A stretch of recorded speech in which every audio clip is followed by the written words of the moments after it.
I am Gymnast86, and today I'm going to be one of the commentators on a Wind Waker HD Any% race between Linkus7 and Ian Miles, who are currently the top two runners for the Any% category of the game. And with me, I have co-commentator Fuzziness, if you want to introduce yourself. Hello. Yeah, I'm Fuzzy. I used to run this game as well a while ago. All right, so before we get started here on what's sure to be an epic race, I just want to take some time to ask Linkus and Ian a few questions, because we do have them here with us. Or at least we have Linkus here. I don't know where Ian is, but we're going to figure that out. Oh, there he is. Okay. You're a little late, Ian. Oh, wait, hello? Can you guys hear me? Yeah, we can hear you. Yeah. Okay, Just cool. turn off the TV from the Wind Shit, Waker. you're right. My bad. Okay, we're good. Esports. Okay, we're good. We're good.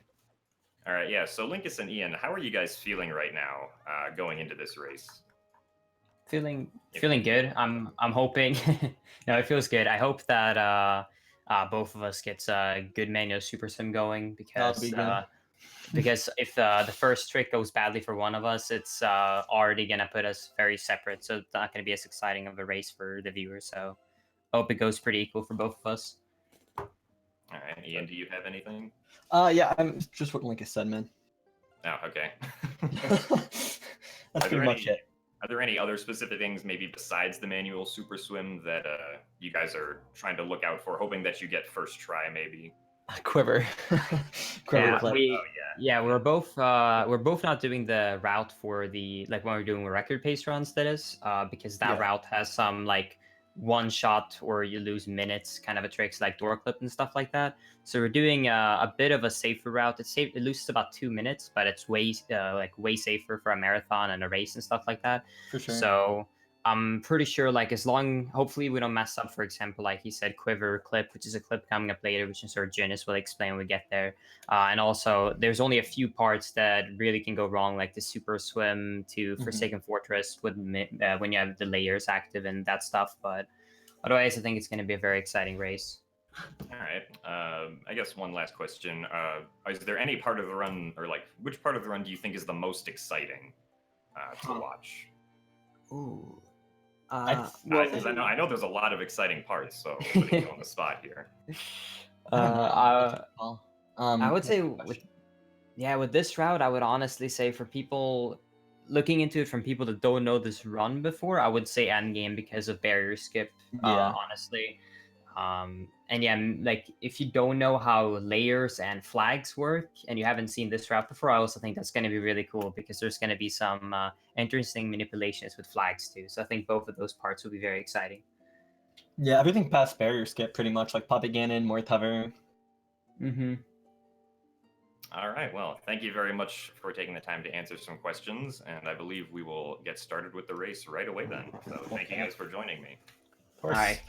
Good luck with the commentary. Thank you.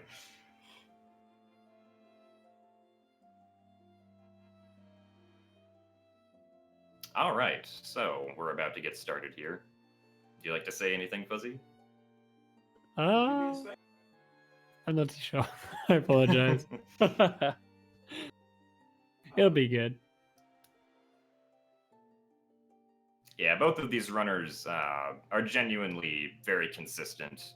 As long as they can get past the first few minutes of the run consistently, then it looks like we should be in for quite a race today. Yeah. Manual Super Sim used to be considered like a task thing, but people have been developing the game quite a lot. Yeah, and it looks like we are off.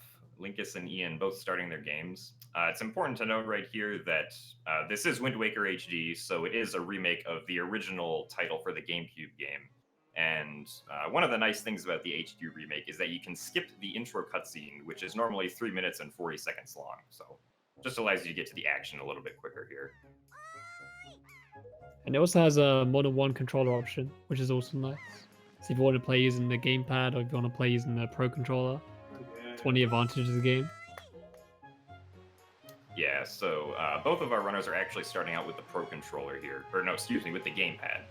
The gamepad is generally the more advantageous controller because it allows you to aim around with gyro aiming, which is much better than stick aiming in most runners' opinions.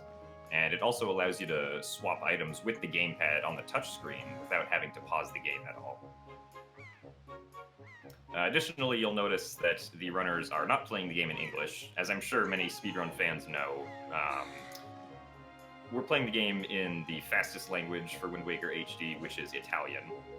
Italian, it's only available on PAL consoles, but if you have an NTSC console, you can use the Spanish version of the game, which is only about 8 seconds slower for any percent over Italian. So no matter where you got your copy of the game, it's nice that you can be able to play on one of the fastest languages.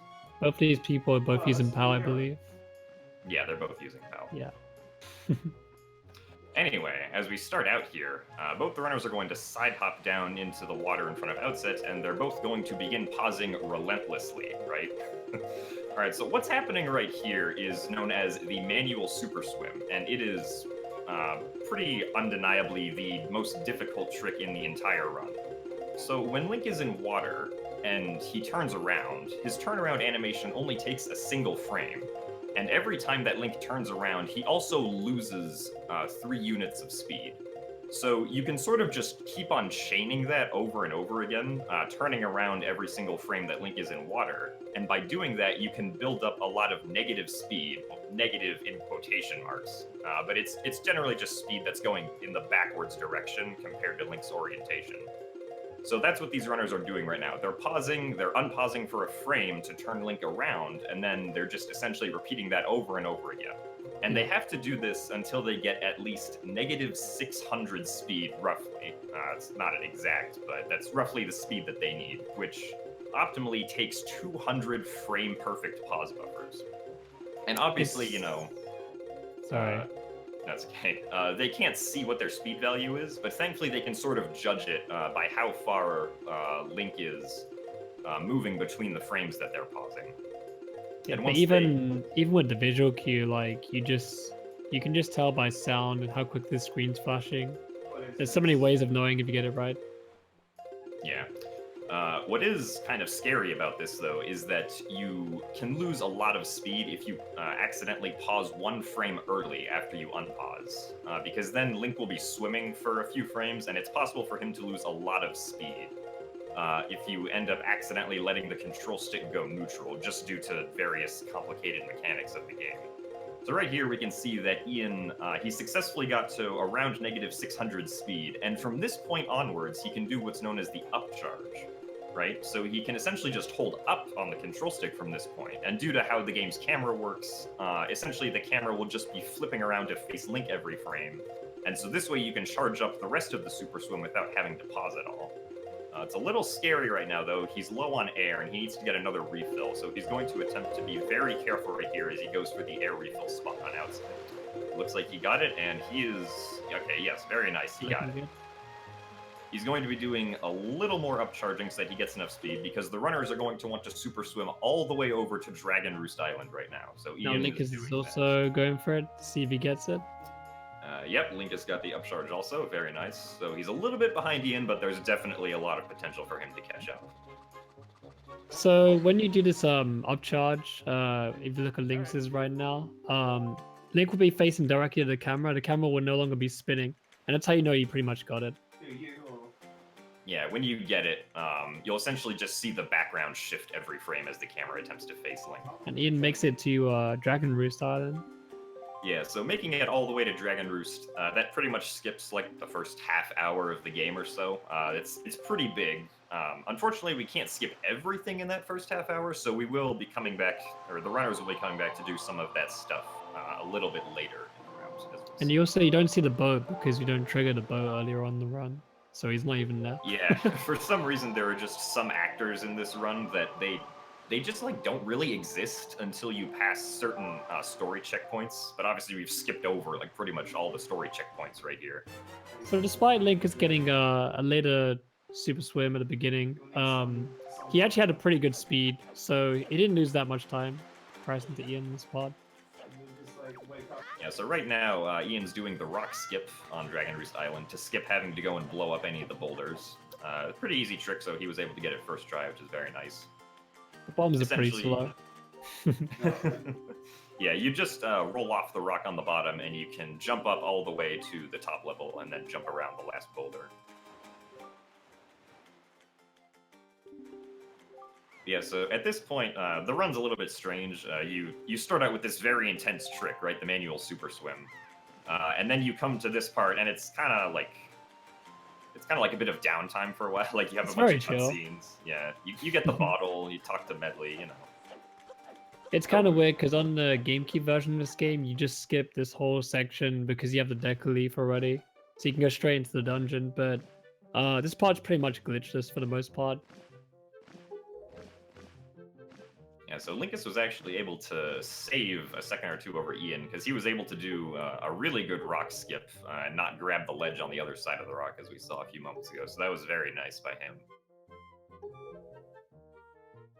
So we're probably not going to see too much fluctuation between the runners, probably until we get into like the middle of Dragon Roost Cavern or so. Also, another thing to note, this game is barely under 1 hour. So at the point of this game, it's all about shaving seconds. Yeah, that's true. Because, yeah, very recently the record was brought under 1 hour by Ian Miles.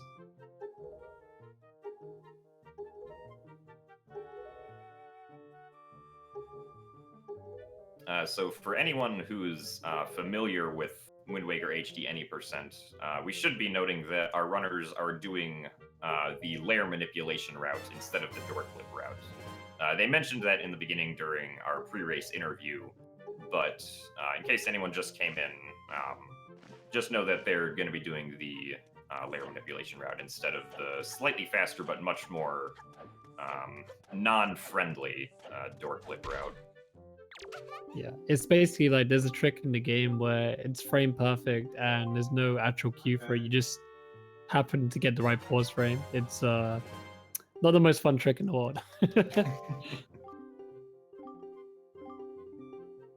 But in terms of race, this is probably a much more enjoyable, more friendly route anyway to watch, so it's always good. Yeah, so right now, the players, or the runners, excuse me, they're getting the delivery bag, then they're getting Komale's letter. They have to show the letter to Komale, and then they have to go outside and get the bottle from Medley, which they can use to activate a bomb flower to blow up a rock, make a pond appear, and finally make their way into Dragon Roost Cavern. Still just got a few more minutes of that.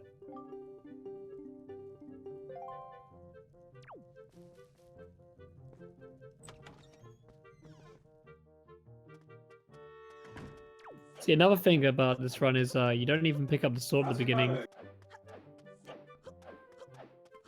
Yeah, that's right.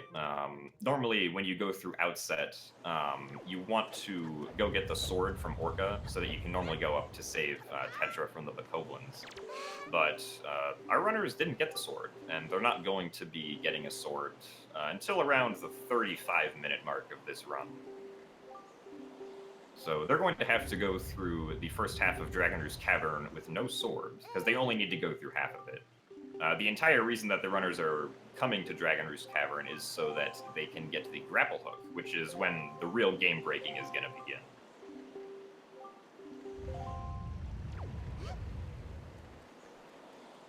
Also, interestingly, when you're in this little pond area, however fast you mash through the text with Medley doesn't really matter since you need to wait for the wind cycle anyway to be able to throw her. Thankfully, it lines up really well, so right after you finish talking to her, you pick her up, you take her to the elevated point, and then you can throw her pretty much almost immediately with the change of the wind, which is very nice.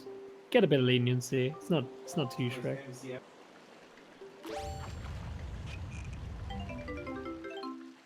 Yes, now Ian has collected water in his bottle, and he's going to be going up to use it on the closest bomb flower that's up here at the top. One interesting thing to note about the rock that he's going to throw the bomb flower on is that for some reason you can't blow that bomb up with regular bombs. It has to be a bomb flower, which is kind of strange programming, but that's how it works. So even though, you know, it's possible to get the bombs before going into Dragon Roost Cavern, you wouldn't be able to skip the bottle because that rock only responds to bomb flowers.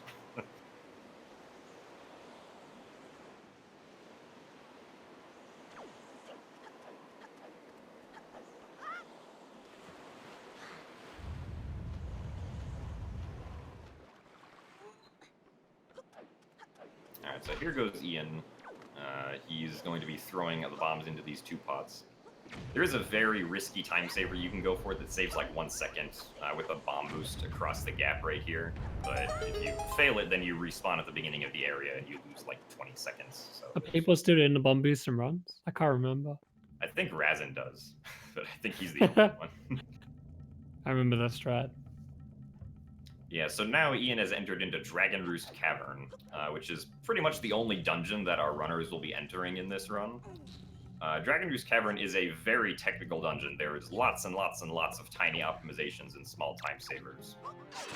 So, you know, the difference between a good runner and a great runner is seen through those optimizations and how well they're utilized. Such as, you know, things like throwing torches, side hopping with pots, all of that good stuff. Generally, movement, well, in Wind Waker and Wind Waker HD, things like jump slashes and side hops are generally pretty useful for like single movement uses. Or if Link is carrying something above his head, then side hopping is the fastest form of movement. But also, as we mentioned earlier, because the runners have no sword, we can see Linkus over here. He used a pot on the Bokoblin to knock it down so that he could get the lit torch to spawn the chest with the small key. So pretty much wherever you normally need a sword in this dungeon, you can just substitute that with pots, which is very nice. The convenience of the developers right there.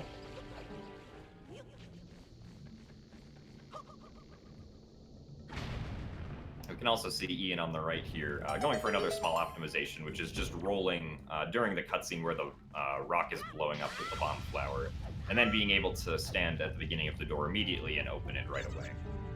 So one thing to note, there is a tiny bit of RNG. Excuse me, bro. But yeah, a tiny bit of RNG in this dungeon. It's just the enemies. The patterns are always a little bit different. So sometimes your pots or chairs that are on, for example, can miss. And you gotta come up with like some backup strats in the spot.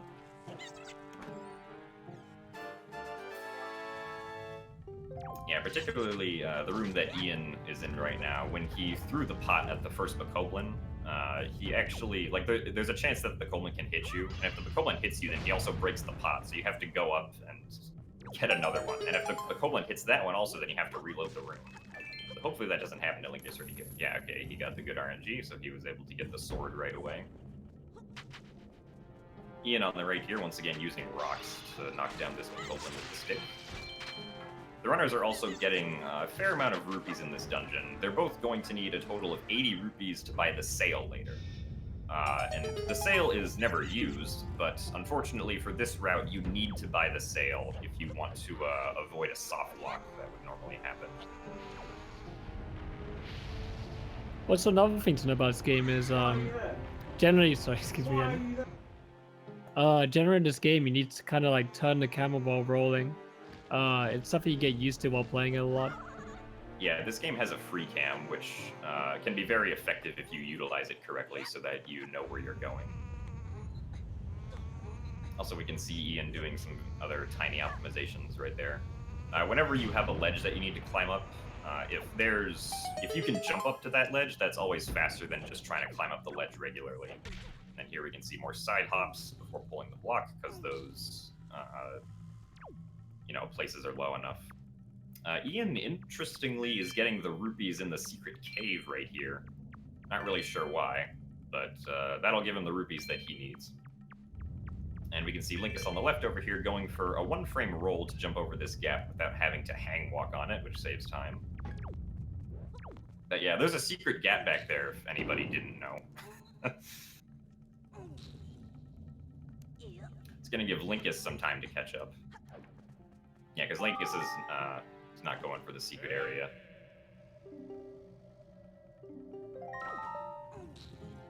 Also, even though the runners never collected the Gossip Stone, all the Gossip Stone text in the game exists, so they'll have to trigger all of it if it's in their way. Also, looks like Ian unfortunately got hit down by the rat right there, but that's okay. He was able to get his rupees back. Makes it closer. Oh, yeah, the rat got him again. The rat can get you during the cutscene, which is kind of interesting. Yeah, so more small keys. The The runners making their way through Dragon Roost Cavern. Only seconds apart right now, which is really cool. Linkus still has to collect the rupees at the end of the boss fight. That is true, yeah. Currently, Ian has more than 40 rupees, so he does not have to rely on some rupee RNG that'll happen in a few moments, which Linkus will likely have to rely on. If he doesn't get it, though, it's not that big of a deal. It's only like, you know, about 15 seconds.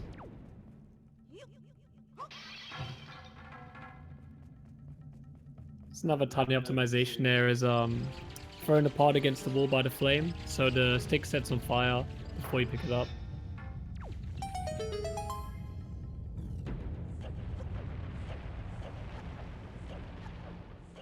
And so we might see some different RNG between these runners in the next room. This is the triple Bokoblin room, where you have to defeat 3 Bokoblins with one of their swords. We actually start this room by throwing a chair to knock down the first Bokoblin. And then, Doesn't the chair do more damage? No, the chair does the same amount of damage. Right. Interestingly, looks like Linkus was trying to group them up right there, but looks like he was able to kill that first one. Ian's grouping up the last 2 right here, and oh, that was actually very good for Ian. He got hit while he did the last piece of damage to the Bokoblin, so the sword got automatically dropped out of his hands, which was really nice.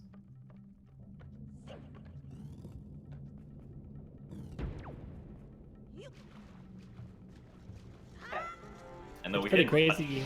Sorry. I'll let I you was go just going first. to say that even though we didn't touch on it last time, there was actually a small cutscene skip that the runners did with the water pot in the 4th room of the dungeon. You can go now.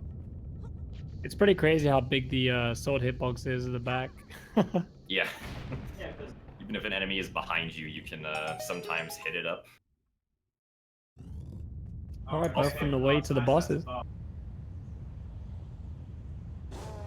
Yeah, so now both of the runners have entered the mini-boss room.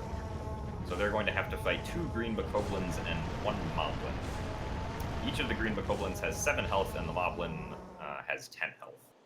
And since we don't have a weapon, but we have pots, obviously we're going to start out by using pots. Thankfully, the sword that these Bokoblins have does 2 damage each.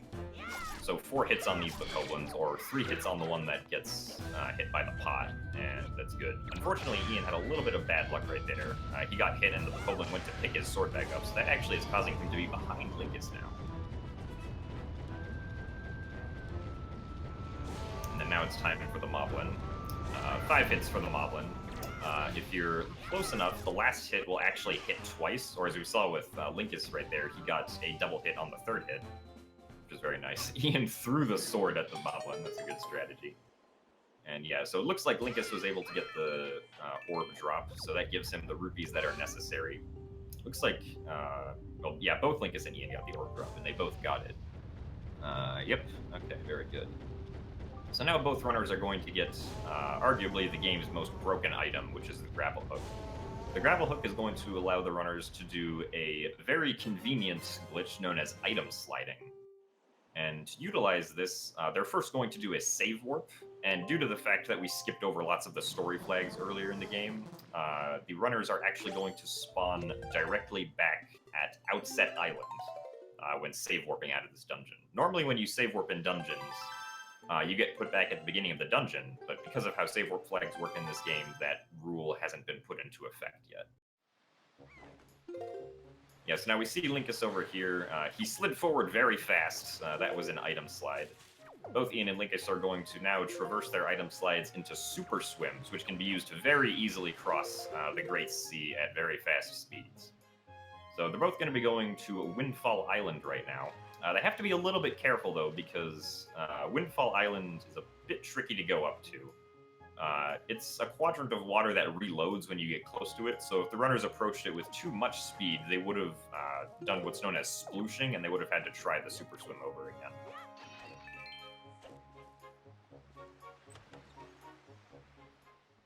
But yeah, so now both of the runners have to go and enter Tingle and save him from jail. This is unfortunately a requirement for this route because you can't buy the sale unless you've already saved Tingle before. So this is why the runners are doing this. So with the item... Sorry, mate. Okay. I just want to say, we did know that glitch is only exclusive to Wind Waker HD. Yeah, so with the item sliding glitch, for some reason, they just kind of screwed up how your movement works when you're in first person with an item that you're holding out. So the way that you do it is you begin walking in a direction, and then you begin holding very slightly in the opposite direction after a pause. And then you will, for some reason, just begin to gain exponential speed in the original direction. Specifically, your speed increases by 20% each frame. So you go very fast, very quickly. Much faster than manual super swimming will ever do for you.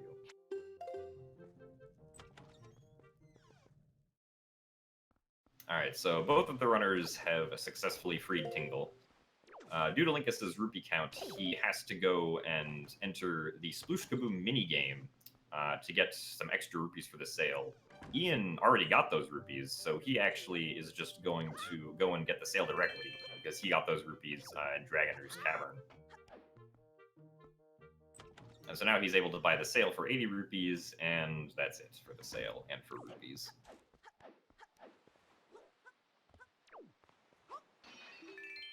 And so now, once again, Ian's going to be doing a super swim, except this time he's going to be going over to the submarine that's near Northern Fairy Isle.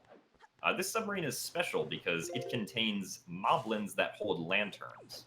And when you don't have a sword, moblins that hold lanterns are programmed to throw you in the Forsaken Fortress jail, regardless of where you are. So that's where our runners are going to end up now after going into the submarine.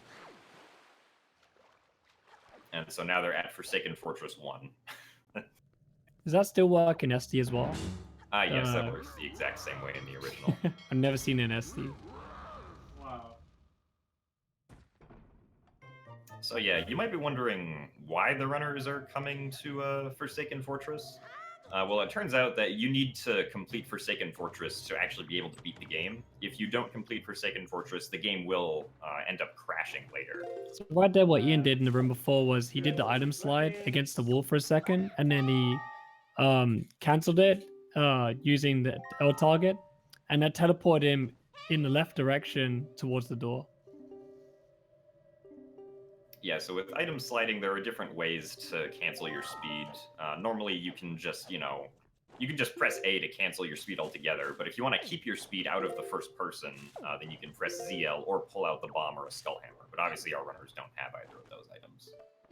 Although, this is only the first trip to Forsaken Fortress in this route. The runners are actually coming to Forsaken Fortress to get bombs. And you're probably wondering how you get bombs in Forsaken Fortress.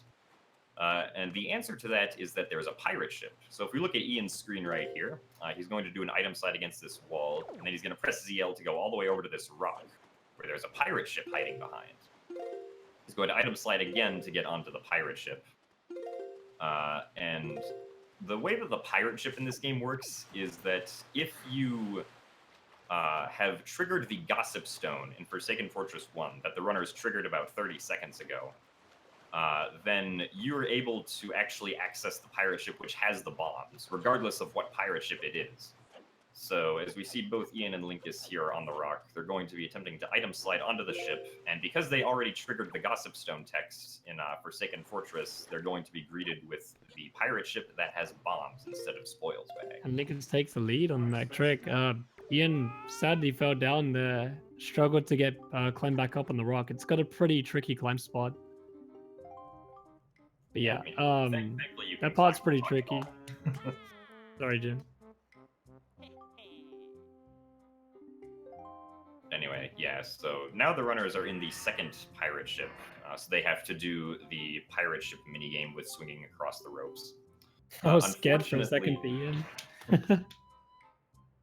Sorry, Jim. No, it's okay. Unfortunately, it's not possible to item slide across this, simply because, as you can see on Linkus' screen right now on the R button, the grapple hook is dimmed out, so you just can't pull it out.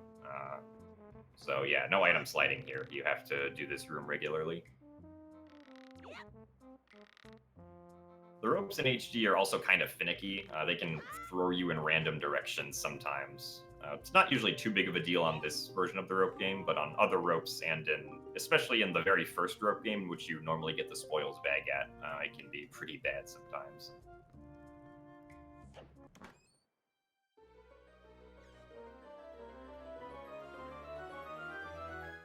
All right, but both runners have the bombs now. So they're going to be able to do lots of explosive stuff here. There is a bit of gossip stone text that we have to go through afterwards, though.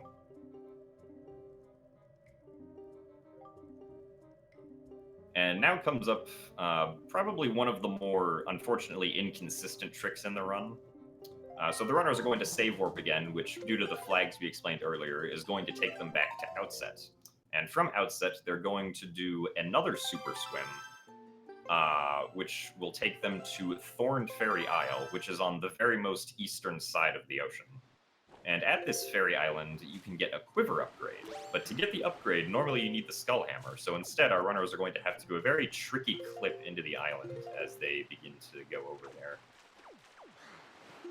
You can see that Linkus right here is preparing his super swim, and he shoots off, being careful to avoid any island collisions and flat water quadrants. Making his way over to Thorn Fairy, he's going to do an item slide up the side, and he's going to attempt to clip into the island with the item slide. Now, this is very tricky because you need to be in a precise spot with a precise amount of speed to get in there. Very nice. That was good. Second try is always awesome for any run. Yeah, so now we can see Ian attempting it over here. Ian had a little too much speed, which is why he clipped through the island. It's easy to tell if you have too much or too little speed. If you don't clip through, then you didn't have enough. If you did clip all the way through, then you had too much. So that's the way that that works. Yeah, so this quiver upgrade, it's not going to give either of our runners the bow, but it will give them the ability to carry arrows. So you're probably wondering, like, well, why is that useful? Why do we need arrows? And that question will be answered later. Just for now, remember that they got this quiver upgrade, and they're going to be able to shoot arrows later, even though they don't have a bow right now. And now, as we can see on Linkus' screen, he's going to be swimming away from Thorn Fairy all the way to Forest Haven, which is a pretty short swim. Thankfully, Thorn Fairy has a very nice spot that we can do a super swim off of. There is another fairy island on the western side of the ocean, which does have a quiver upgrade, but because there isn't a good super swim spot off of it, it's much better to come and use this one. This fairy island is also closer to Forest Haven for the super swim. We can also see on Linkus' screen right now that he's going to be doing a clip into the island of Forest Haven. And then he's going to pop up to the loading zone, which allows him to get into Forest Haven. Now, it's important to note that when that happens, that's not because loading zones extend infinitely downward. That's because there's water on top of the loading zone, which Linkus actually got popped up into, because this game will always try to bring you to the top of water if you're inside any.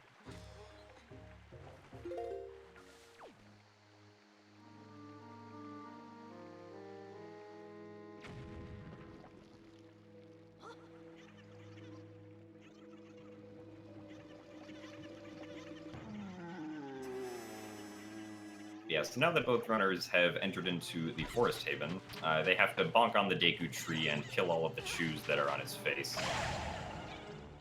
Let's see there. Alright, very nice. Linkus was able to get a fast one cycle. It's kind of dependent on how the chews decide to spread themselves out, if it's going to work or not. You want them all to be grouped together, since you don't have a sword, so the only way to kill them is with bombs.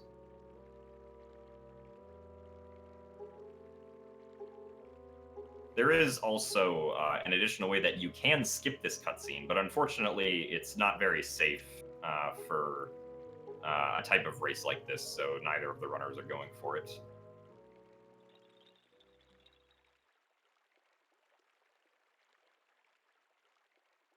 If they were to do it, though, they would save about 20 seconds. Because the way the cutscene skip works is that you actually die right before the fade out to the cutscene. Then you die in the cutscene, and then you respawn at Outset with the cutscene flag having been triggered. So then you have to super swim all the way back to Forest Haven and climb it up again to go get the leaf. Which at that point, even though this cutscene is very long, having to do all that detouring unfortunately makes it only save 20 seconds.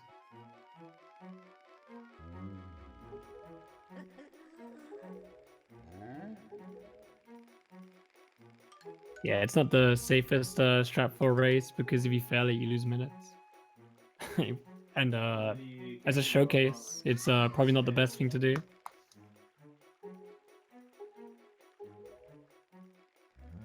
Yeah, it also varies in punishment depending on how you fail it. So, like, for example, if you die too early, that's the worst case scenario. Then you respawn at outset and you have to come back and still watch the cutscene. Whereas if you die too late, in which case you don't die at all, then you just watch the cutscene. Alright, but now Linkus is done with the cutscene, so he'll be item sliding over to the bulbs and climbing them up so that he can go get the leaf, which is a very useful item for this run, because the Deku Leaf pretty much allows you to fly. So, we'll be seeing runners use it throughout.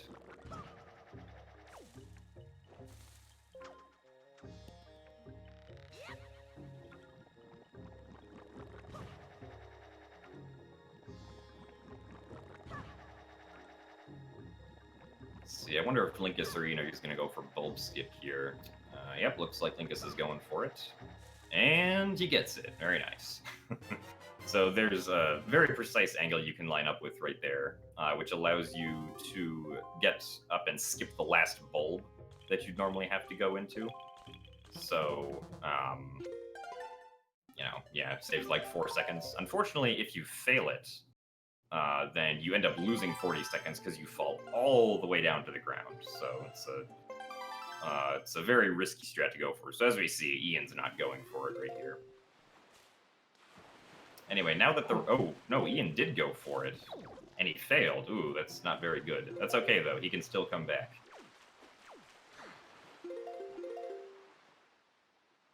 So right now, Linkus is actually going to be heading off to Forsaken Fortress again, using the submarine warp that we saw earlier.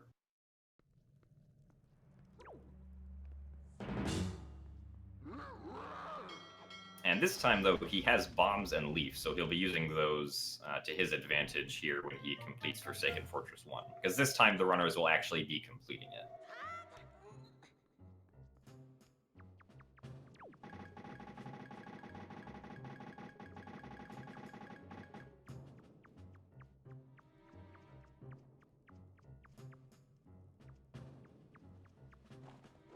Yeah, coming out of this room is pretty much the same, except you go through the other door.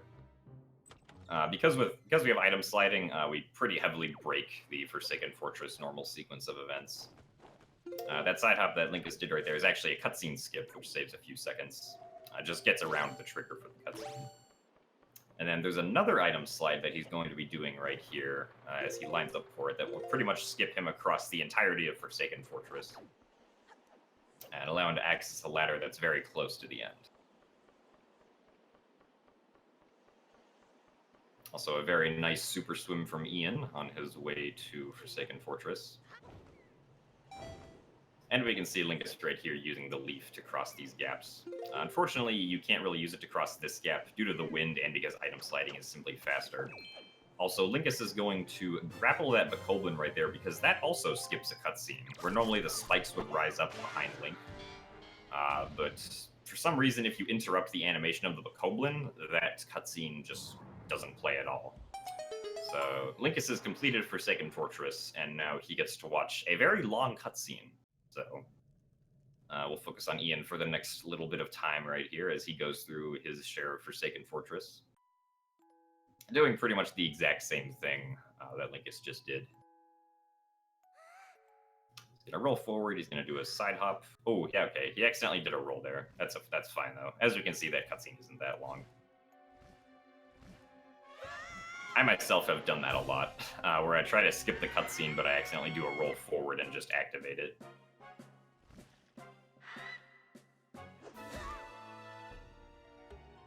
Alright, he gets the item slide, and now he gets to climb up the ladder. Interesting thing about ladders is that they seem really weird in Forsaken Fortress for whatever reason. I'm not entirely sure why, but like some of them it's like really hard to climb up on unless you're heading directly at them, so sometimes you might find it difficult to do that. Also, unfortunately, it looks like Ian did not have a good angle for his item slide, so he unfortunately got caught and is going to get thrown back into prison. This is going to give Linkus a pretty hefty lead right here. Ian just lost about a minute with that. But it's okay, though, because there's still stuff for Ian to catch up with. We still haven't gotten to some of the hardest stuff in the run. There's definitely stuff for the end where you can use a lot of time. So you can definitely catch up.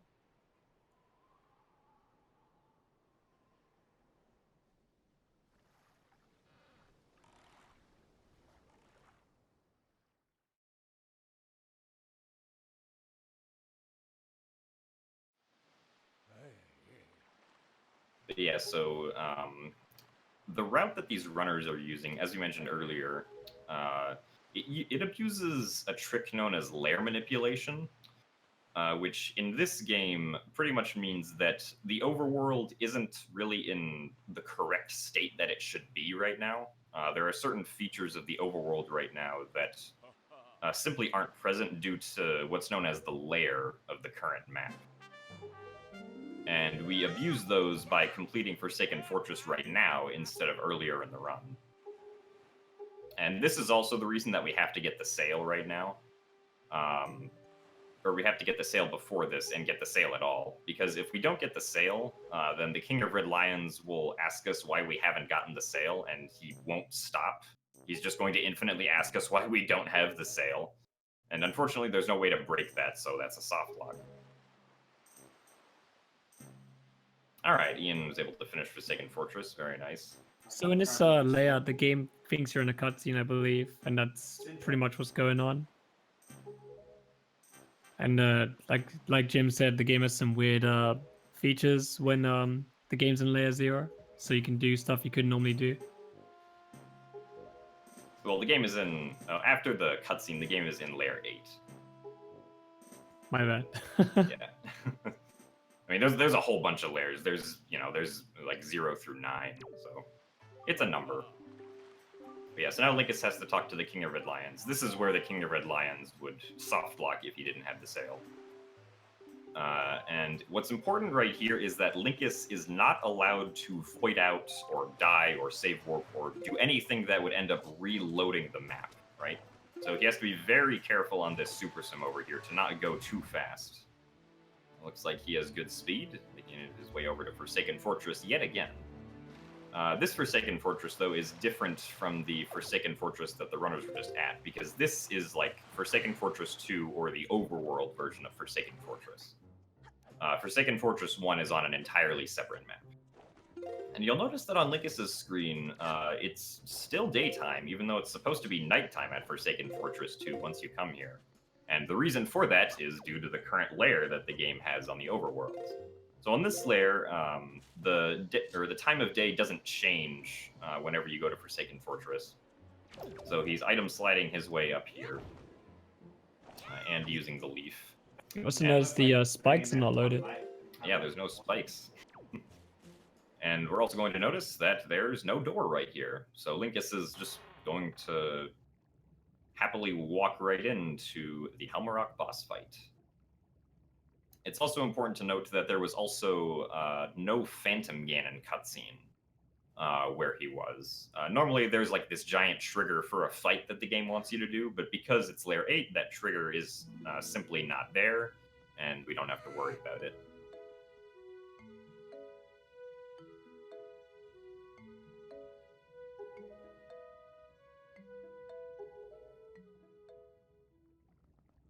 Yeah, so now Linkus is greeted by more cutscenes.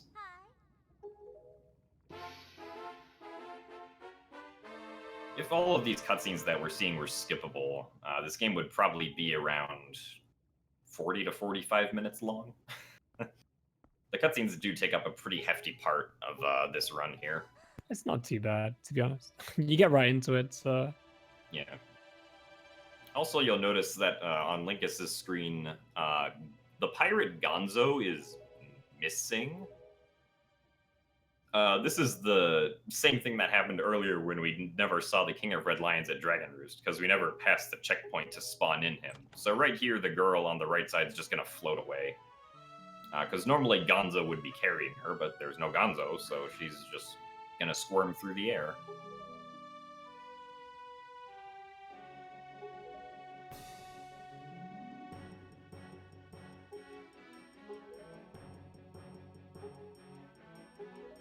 So now we got Ian as well, gonna be making his way to Forsaken Fortress 2. Yeah, Tetra still addresses Gonzo, and he still has text, so... Oh, Ian's got his own super swim set up from the boat, it seems. Yeah. Unfortunately, it doesn't look like he got enough speed, so he has to try it again. Yeah, so now on Linkus' screen, Errol just floats away, because the game expects Gonzo to be there. Alright, looks like Ian got good speed now. Yep, alright, and he made it to Forsaken Fortress 2. So now he's going to do the same item sliding sequence that Linkus just did.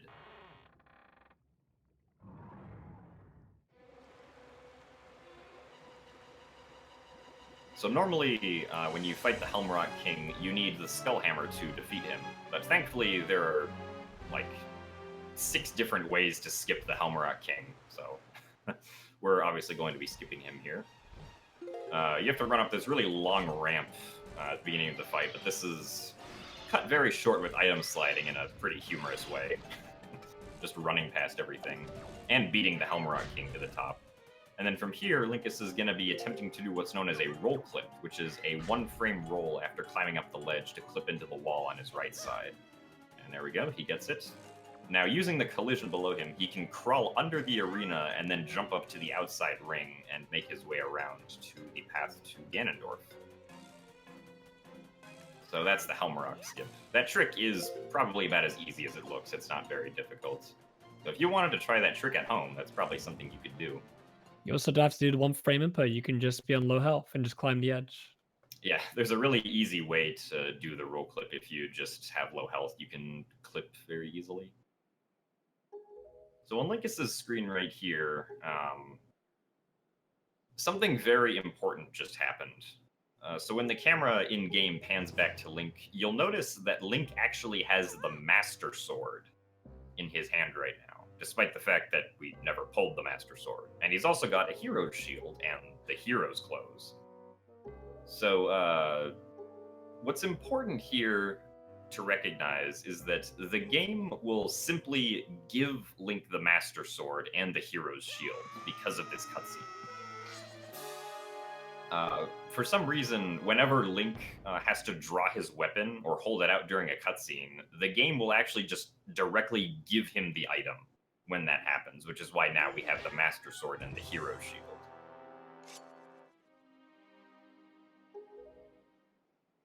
But the reason the Master Sword is important is because later the runners are going to need to get light arrows. And to get light arrows, you have to defeat Phantom Ganon to do so. But Phantom Ganon is only, he only gets hurt by the Master Sword. If the runners still had the Hero's Sword, then they would not be able to get light arrows. So the fact that the game gives us the Master Sword right here is extremely lucky, and it's kind of like a miracle that it ends up working out that way.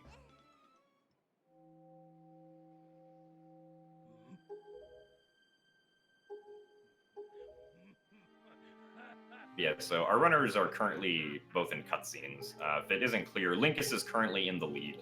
He's in a later cutscene than Ian is in. Ian is going to be doing Helmrock skip here very soon.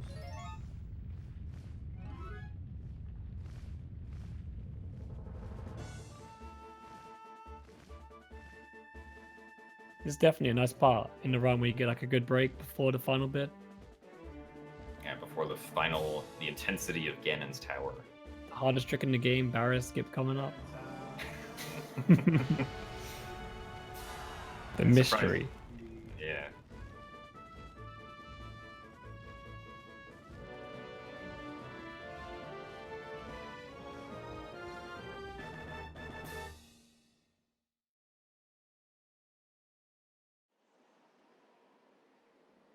All right, so as we can see on Linkus's screen right here, during this cutscene, you're normally supposed to be near the Tower of the Gods, but the Tower of the Gods isn't here because we never raised it, so Baloo's just kind of hovering in the air. Also, Ian Miles, with a pretty good Helmrock skip, he's going to be making his way up to the cutscene that Linkus just watched. Also, you might notice that Link is in his pajamas again after that cutscene. Yeah, for some reason, Link, the game gives you the sword and the shield, but it doesn't want you to.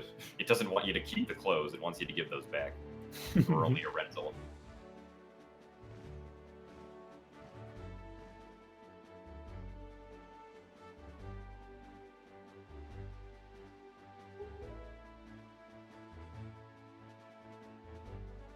Maybe it was like a Still failsafe from New Game Plus or something. I wouldn't be surprised. Potentially, maybe, yeah.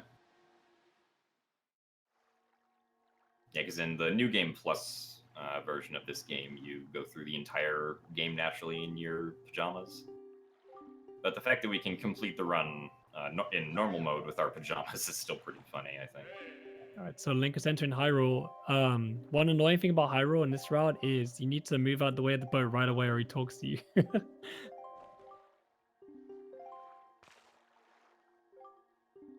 Well, no, not with this route. Not in this route? Oh, my bad Not then. this route. Yeah, no. Alright. Anyway, So, Majesty weapon. Linkus right here is going to be doing a clip to get to the barrier on the other side. So you can go right through the building, skip going inside completely, which is pretty cool. yeah, it requires a pretty precise item slide against this slope, though, so he has to do that first. It can definitely be really tricky, especially when you're under a lot of pressure in a run. Alright, there he goes. He was able to get it. And as you can see, he went all the way to the barrier. Ooh, very nice. Got a first try damage cancel right there with the Wind Waker. So this is the barrier in the Wind Waker. The first part of the barrier that Linkus just got past is the damage barrier, which he did by activating a cutscene on his last frame of invulnerability. And now he's going to use a very precise item slide to clip through the barrier just like that. And that basically skips, like, 80% of the whole game. So... There it is, right there. And then he can do one more item slide and make his way into Ganon's tower. That was extremely clean. Well done to Linkus on that. It's a really good section.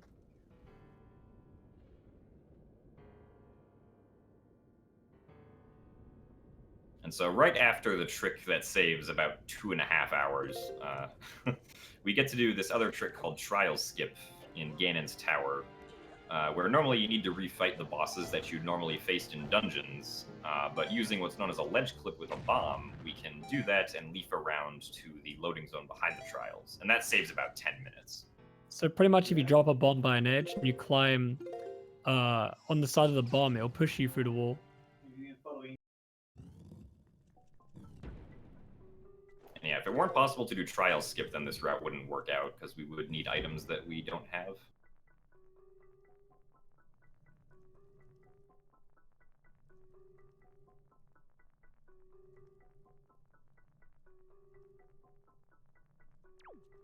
Yes, now Linkus is going to go through the Phantom Ganon maze and make his way to Light Arrows. The puzzle here is just, normally the game wants you to fight Phantom Ganon individually in each of these rooms, and then his sword points to the correct direction that you need to go. But thankfully the order is the exact same on every run you do, so you just memorize the order and then go through it.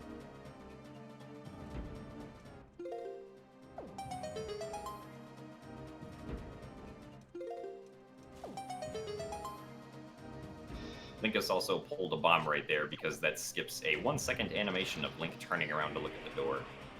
Linkus unfortunately also got the worst the worst Phantom Ganon RNG with the red balls. What you want Phantom Ganon to do is spawn in a circle around you, because then you can attack him the quickest. Anyway, as Linkus gets Light Arrows right here, Ian's going to be going for the Hyrule Clip and then the Barrier Skip. Let's see how well he does with this here. Ooh, very nice. That was a really fast one. Oh, we nearly fell off the edge. That would have sucked. Mom's okay? Yeah, so he's trying to do the frame perfect damage cancel right here. Can be a bit tricky sometimes. Alright, there he goes. Get it? Now he's going to turn off gyro specifically for his barrier skip attempts, and it looks like he's using the upper left pixel alignment one. There are multiple setups that you can use for barrier skip, but both of our runners decided to use the same one today. So one thing to note here when Ian's doing barrier skip, just in general how it works, is you got to cancel the gyro controls because you can't lose your angle. It's a very precise angle. And if you turn off the gyro when you're doing the item slide, you won't lose the angle when doing it. Alright, there he goes. He was able to get it. Second try's not too bad.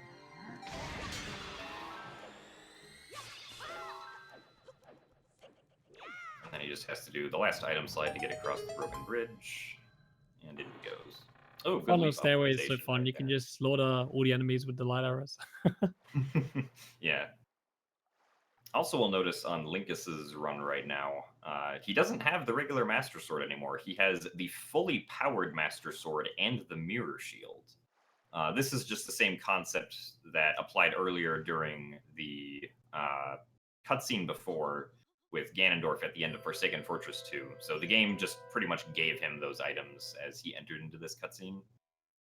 Ian right here doing actually the roll clip trial skip as a good backup for him to do since his item slide didn't quite have enough speed to get him to the door frame. So that was a good backup by Ian right there.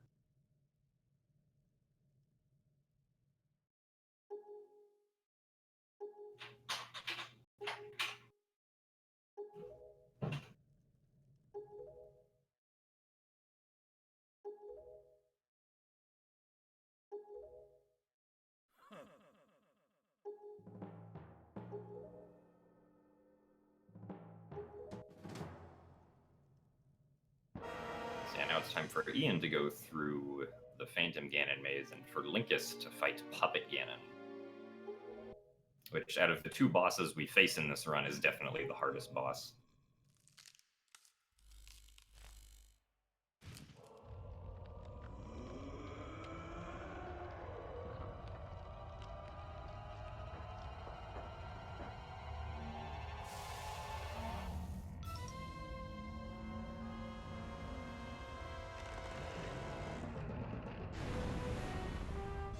Alright, so Ian also got the unfortunately bad Phantom Ganon RNG. Oh, and it looks like he was a little too close when quick spinning right there. So not all the red energy balls hit Phantom Ganon.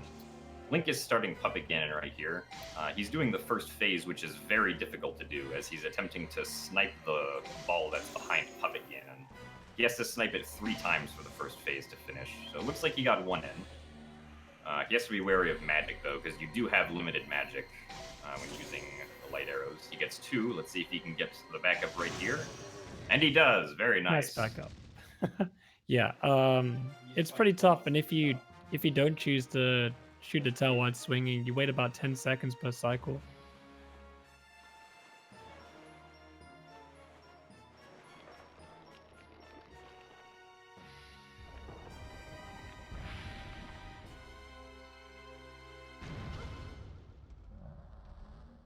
Yeah, so now it's time for the second phase with the Spider Puppet Ganon. These last 2 phases are much easier compared to the first one. Linkus is going to shoot the tail. And then, unfortunately, he can't go for a trick shot that's called the Crypt Shot, which allows you to hit Puppet Ganon like twice. Thankfully, he got good magic RNG, so he doesn't have to wait around. He's also going to be damaging himself down here. And he's attempting to go for the Crypt Shot. Unfortunately, he missed it, but that's okay. So you actually want to get hit on purpose by the boss here, because you need to be on low health for the final trick. Yeah, and he's making sure to stay away from the keys so that he doesn't take any of their hearts.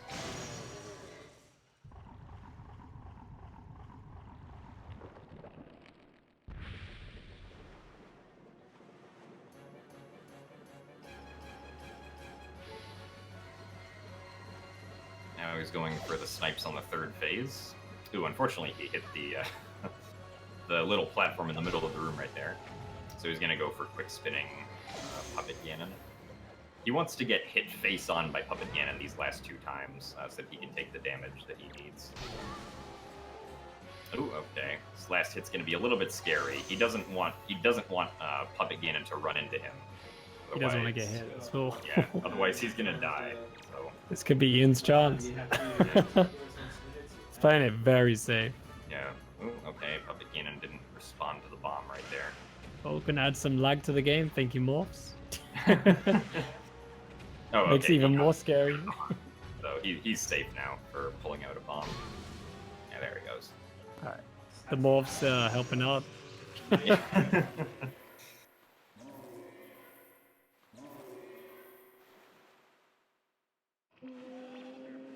And with that, Puppet Ganon is dead, and Linkus is ready to go and fight Ganondorf. But it's not over yet. Yeah, it's not over yet. Ian could still take this. That's definitely possible. You saw what happened to GDQ?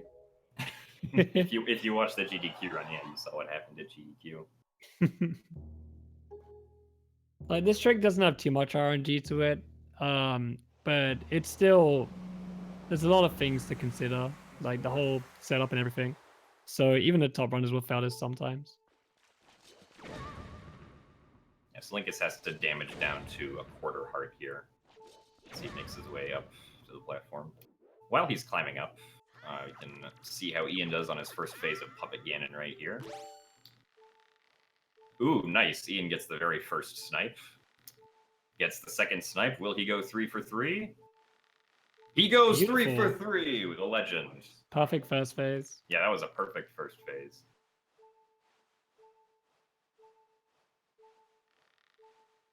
That's as good as you will ever see the first phase happen.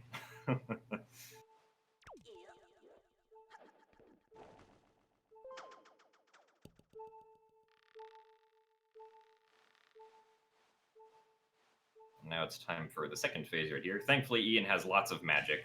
He only needs 1 magic drop from the keys to have enough magic for the rest of the fight. Looks like he's going for Crypt Shot. Unfortunately, he does not get it, but that's okay. He's hoping for a magic drop from the keys right here, and he gets 1. He gets 2, actually, but the second one isn't necessary. No, Link is going for one of the most interesting setups in the game.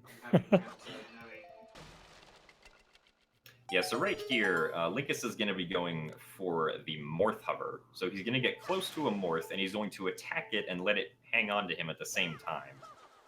Then he's going to try to hit it off, and then hope that it rolls off in a favorable direction so that he can be able to use that Morph as a health source for a zombie hover up towards the platform. Unfortunately, he didn't get any of the Morphs, so he has to just reload the room, but that's pretty quick. So what happens is Link needs to be a certain distance from the morph when he hits it, and he also needs to stab in 1 frame without moving forward, I think it is. Yeah, the Morph needs to grab onto Link as he dies. Because normally the only way that you can actually get a Morph to drop a heart is if you kill it with your sword. If you just leaf it up to the platform normally, then it will not drop a heart. Alright, so Linkus got a favorable direction right there. Also, Ian had an extremely good Puppet Ganon fight. Congratulations to Ian with that fight. He was able to get the Crypt Shot and had a very good third phase. Second hit? Oh, Ooh, it was okay. close. Yeah, he got it. Yeah, so now the Morph is up on the platform, and Linkus has to manipulate it to not fall off. So you can't move too much, or else the morph will just keep constantly following you. Yeah. So now he has to shoot the Morph with his bow, die with bombs, and then zombie hover up to the heart drop that's going to happen. So let's see if he gets it. So he gets the lift off, very good. Hovering looks in a good consistent spot. and stable. Yep, looks like he's going to get this, and there he... Yep, okay, very nice. So he was able to get the Morph hover, and now he's off to fight Ganondorf. It's not a repeat of GDQ. Look pretty good. So yeah, while Linkus is going through the final cutscene before Ganondorf, we'll see how Ian shapes up for the Morph hover right here as he's climbing the red rope. It's actually looking like a pretty good time for this route. Oh yeah, definitely. It's looking like 103-ish, 104 maybe.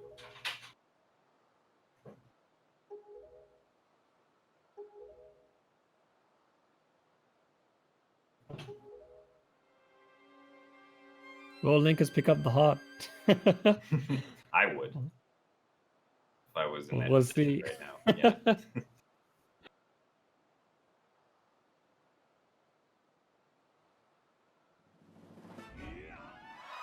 Should ask Chad if they wanted to pick up the heart.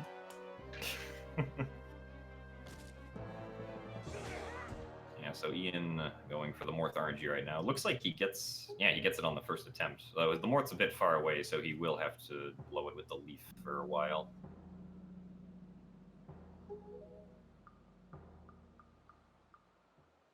And making sure to switch over to regular arrows so he doesn't shoot the Morph with a light arrow. If you shoot the Morph with a light arrow, then it doesn't drop anything, unfortunately. There is a little bit of RNG like to how the Morph moves. So the runners have to adapt to whatever happens. Yep, okay, so his Morph made it up top. And now he's repositioning it. Looks good. Turns to the side, does sidewalking to not activate the morph. And he shoots, places down a bomb, dies, begins his zombie hover. And he's looking pretty consistent with his button mashes. Very good. Yep. Alright, so I'm pretty certain he's going to get it at this point. And he does. Alright, excellent. First try morph hover from both runners. That's very good. Now we'll see if anyone dies to Ganon. Alright, so because you only get 1 heart from the morph, you're not allowed to get hit by Ganondorf at all, or else, your run's pretty much dead. You have to, you lose a lot of time, you have to come do the morph hover again and all that stuff, and it just wastes a lot of time, so you don't want to do that. There is an option, though, for health. The runners can use the grapple hook on Zelda to give themselves 3 hearts if they want to. Due to the lead that Linkus currently has, he can get those hearts and still win, so we'll see if he does that or not. If he's a man, or not. If he's a man or not. Basically. Some hues. Lots of hues.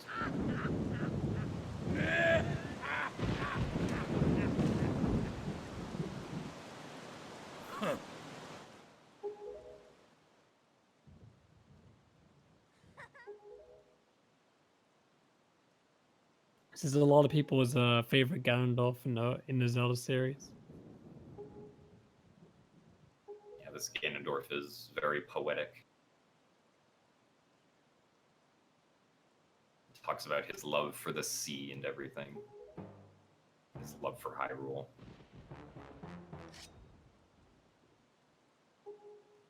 He's just slapping kids around. He pulls out blades. He's pretty cool. Yeah. Alright, so as Linkus is getting ready to begin the Ganondorf fight here, there are 3 different phases to the Ganondorf fight. There's this first one where you simply have to do enough damage before Ganondorf comes over to shoot Zelda. So yep, Linkus got the extra hearts. And so now he has to wait for Zelda to shoot Ganondorf again so that he can attack him. He needs to do about 20 damage, I believe it is, to activate the next phase. And then Zelda has to shoot Ganon again once that happens. So there we go. So now Ganondorf's going to go over and actually slap Zelda down for the second phase. So now Link has to fight Ganondorf on his own. Let's see. He got 1 bad attack, but now he got a good attack with the parry. Hopefully he gets another good one. There's 3 patterns on this Ganondorf fight, and 2 of them you can parry, and 1 you just keep swinging like an idiot. Alright, so Linkus is getting set up for the final shot right here. Zelda's going to shoot the mirror shield, which will reflect the light arrow back at Ganon. And with that, Linkus has finished his run at 104.28, it looks like. So congrats on Linkus for winning the race. That was definitely pretty intense at the end. It's the few of mistakes in the Forsaken Fortress 2, just kind of like put you in behind. Yeah. But it's okay, now it's time for Ian to finish up the run. By the looks of this, he'll be getting probably a low 106-ish, probably. If the fight's done really well, it takes about 45 seconds to do. Also, I guess you could mention that there are some pretty funny ways that you can actually soft lock in the Ganondorf fight. I know Fuzzy has a personal experience with that. Good time. Yeah, so the barrier at the back, preventing you from going out of bounds, has some really weird properties. It kind of knocks you down. And for some reason, if you get hit by it in the same frame as the cutscene, Zelda gets stuck in a light arrow animation for some reason. And there's nothing you can do apart from die. Or save warp, yeah. Anyway, Ian is being a man. He is not going for the hearts. So if he gets hit, this is going to be bad for him. He's a true winner of the race if he gets it. Alright, looking good so far. He just has to land the final light arrow hit from Zelda.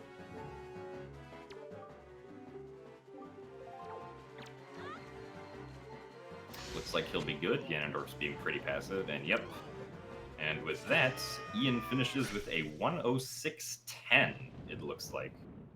So congratulations to Ian for that time. Both very good runs by our runners today. Generally, I would say the estimate for like a marathon or for a race run, you'd probably want to finish in under an hour and 10 minutes. So these are both very good runs by the two best runners of this game at the moment. So that was very good to both of them. Especially with manual super swim in the run, because you can lose like 4 minutes just alone to that. Yeah. Welcome back, Linkus. Oh, hey, Mike muted again. Hello. Yeah. And there's Ian. Welcome back. Hello. Hi. How do you guys feel now? Feel good. It was overall a good race. I think well, the manual super sense were like 20-30 seconds apart, and I quickly opened the stream like a tingle, I think, and we were tied. So I'm sure for a viewer perspective, it was a good race to watch. Mm-hmm. You guys were tied for like a good half of it. Yeah. Just near the end. Yeah, the end was pretty monk-ass. Oh yeah, you guys both had very good endings. Thank you. Yeah. Like once you guys each finished Forsaken Fortress 1, the rest was like very good for both of you, which was pretty cool. I was pretty sure I was gonna die at Puppet Cannon though in the end there. Oh yeah, I saw that. I didn't have much spare magic because I tried to go for a dumb like no setup trip shot for second one because I didn't have magic for the first one, and then because of that I missed the first shot and I had to go safe and I got hit 3 times. So I just stood far away. If you charge for me, I would have quick spin. I tried. I saw you trying to throw the bombs forward at him. Yeah. The morph was a homie. He gave you a free heart. Did you get the second crypt shot, Linkus? No. I wasn't able to stand close enough to the ball to do the setup, so I kind of just yelled it. And I didn't also hit Puppet Cannon itself, so I had the light arrow delay.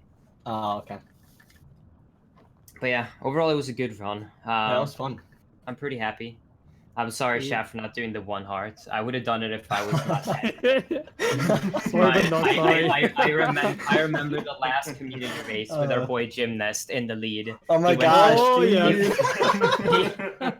He went for the 1 heart and lost. Oh my gosh! So I did not want to repeat history. Jim on blast. That's so funny. Yeah, good stuff. You had a really nice Puppet Cannon fight as well. Thank you. It'd probably be like nearly a gold, if anything. Yeah, that was probably close to one of my golds, I think. Yeah, that run was kind of actually crazy. So I actually was using splits, and it was actually record pace for the no door clip route up until Puppet Cannon. It was a 1-on-1 pace until Puppet Cannon. Awesome. Yeah. So it was a really good showcase. Like up until Puppet Cannon, like the only mistake was maybe like that 2. It cost me 30 seconds. I think that was the only mistake, really. The rest was really good. That was a good round. Yeah. All right. Well, yeah. I think with that, I believe we're almost ready to wrap up here. So, thank you very much, everyone, for coming to watch this showcase race today. I know I had a lot of fun commentating it along with Fuzzy or Charles or whatever he goes by over here. But yeah, I think we're also planning on doing a raid right now, if I'm not mistaken. Mm-hmm. Oh, are we? Yes. I was not alerted to this, but apparently we are. Yeah, so everybody go raid Runner Guy 2489. He's a really cool guy. I'm assuming he's doing Ocarina of Time Bingo or Randomizer. So, yeah. I will see you guys later if there's ever another race that requires my commentary. Or no, next time you're joining it, Jim. You're playing. Next time. So I joined as well with no manual super swim. Yeah. Struggle. I'll do glitchless. How about that? Oh no, please no. No, how about now? I'll go nap instead. Alright, anyways, go raid Runner Guy. Thank you guys for watching the race. It was a lot of fun. Yeah, it was good. It was good. I'll see you guys later. Thank you guys for joining us today.